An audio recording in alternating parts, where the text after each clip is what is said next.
And let's start with Clyde Edwards-Helaire with our Dave Richard. What do you expect the backfield to look like for the next month or so? We saw before the injury, and listen, people who have Clyde Edwards-Helaire on their fantasy teams, they're not going to want to hear this. He got lucky in the last couple of games to have over 100 yards and a touchdown. You don't really think that when you see those stats, but he really did. But we've seen this Kansas City coaching staff use Darrell Williams in high leverage situations, near the goal line, in passing situations. And that's where you get a lot of fantasy points from.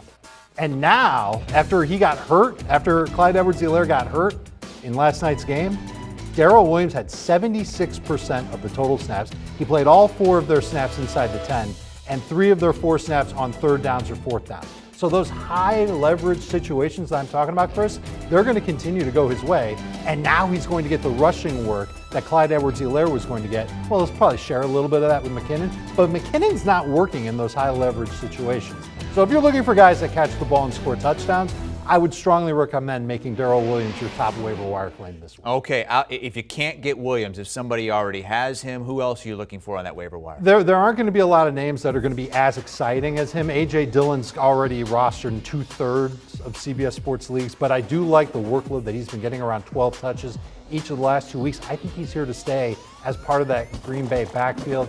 And then the rest of this list, there isn't anybody to get really excited about. Samaje Perine's on the COVID list. Not even sure if he's going to play in week number 6. Alex Collins, I think, will. I don't know if Chris Carson's going to make it back, so he's a question mark. Khalil Herbert looked good in mop-up time for the Bears. Raimondre Stevenson is probably the 3rd most interesting name behind Devontae Booker. Booker is going to replace Saquon Barkley for the next couple of weeks, or for however long Saquon's out.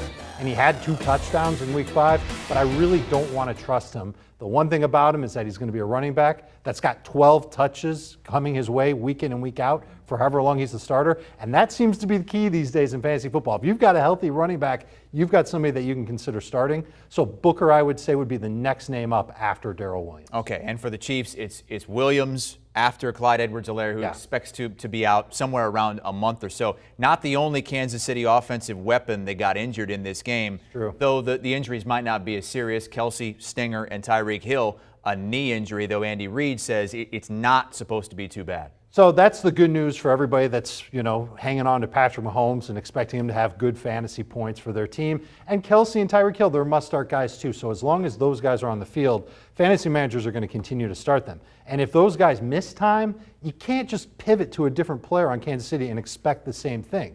We've talked about that in the past with Mecole Hardman, and I know that Hardman did have a nice game in week 5, but I don't think he's just going to slide right into Tyreek Hill's spot if Tyreek Hill misses a game and becomes a superstar for fantasy. Certainly a startable type of fantasy wide receiver, but not somebody who's going to put up 100 yards and a touchdown, like we kind of come to expect from Tyreek Hill week in and week out. ESPN reporting that Hill is not expected to miss time. The Chiefs on the road now for 2 straight games, at Washington this week and at Tennessee the following week. And those are phenomenal matchup for him. Neither Washington nor Tennessee are teams that can put pressure on the quarterback. It'll be plenty of time for Patrick Mahomes to pick them apart. Panic button if you're a Patrick Mahomes owner right now? No, not at all. It would be the panic button if Kelsey and or Hill were out. But as long as those guys are playing, and as long as that offensive line is okay, Mahomes is always a candidate for 3+ touchdowns. Okay, well, they have 3 losses already this season in real football, 2-3 overall. But in fantasy, just take a deep breath, step back. Patrick Mahomes is going to be A-OK, according to Dave Richard.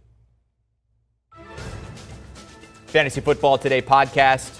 Download and follow today. And, of course, you can watch the guys every weekday here on HQ live from noon Eastern to 1 Eastern. Want more of the Fantasy Football Today podcast and nonstop year-round fantasy advice? It's simple. Hit the subscribe button and hang with us all throughout the year.